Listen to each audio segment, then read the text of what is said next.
Saudara, tim gabungan independen pencari fakta segera menyelesaikan laporan investigasi tragedi Kanjuruhan dan akan diserahkan kepada Presiden pekan ini. Sementara itu, Kementerian Pekerjaan Umum dan Perumahan Rakyat tengah mengaudit bangunan Stadion Kanjuruhan dan akan segera menuntaskan laporannya pekan ini. Dua tersangka kasus tragedi Kanjuruhan, yakni Ketua Panpel Arema, Abdul Haris, dan Security Officer, Suko Sutrisno, menjalani pemeriksaan penyidik Polda Jatim selama 12 jam. Abdul Haris meminta para korban diotopsi, serta semua pihak yang terlibat dalam tragedi Kanjuruhan ikut bertanggung jawab, termasuk memeriksa Ketua Umum PSSI. Abdul Haris dan Suko Sutrisno akan kembali diperiksa pekan depan.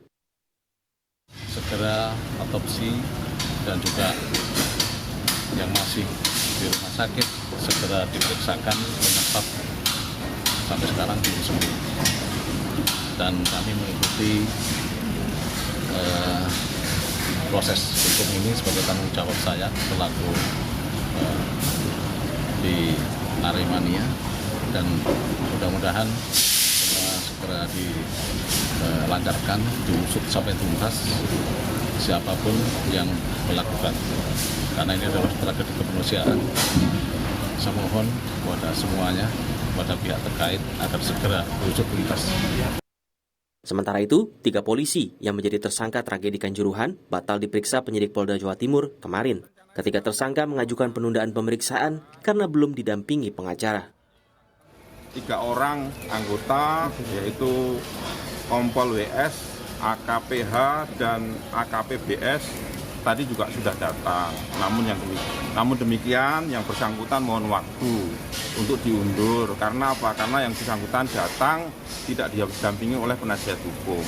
Sehingga yang bersangkutan mohon waktu akan menunjuk atau akan didampingi oleh penasihat hukum yang nantinya akan mendampingi dalam proses pemeriksaan.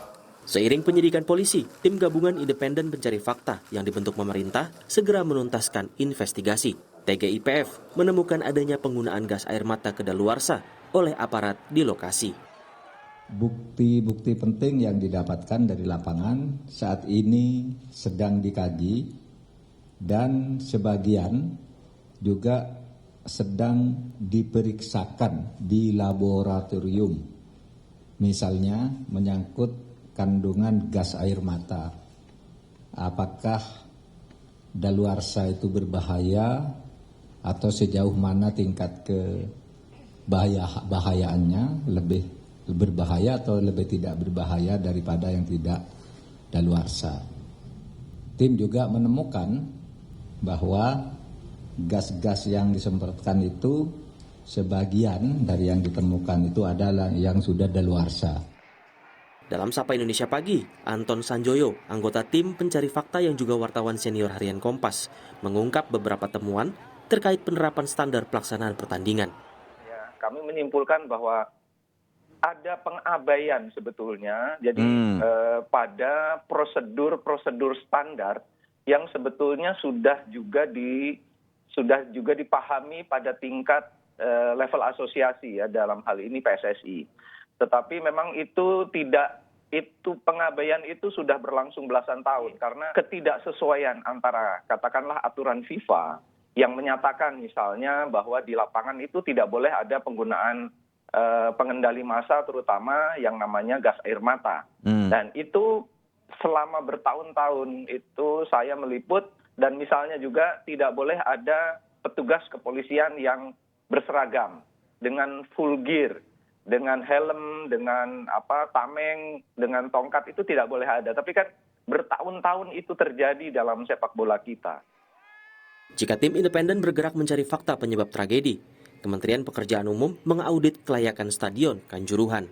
Menteri PUPR menyebut, setelah Stadion Kanjuruhan rampung, audit dilanjutkan ke seluruh stadion se-Indonesia yang digunakan untuk Liga 1, 2, dan 3. Auditnya itu meliputi keamanan atau fasilitas? Jadi kalau audit keamanan keandalan bangunan itu adalah keselamatan, keamanan, kenyamanan. Itu yang terutama untuk auditnya.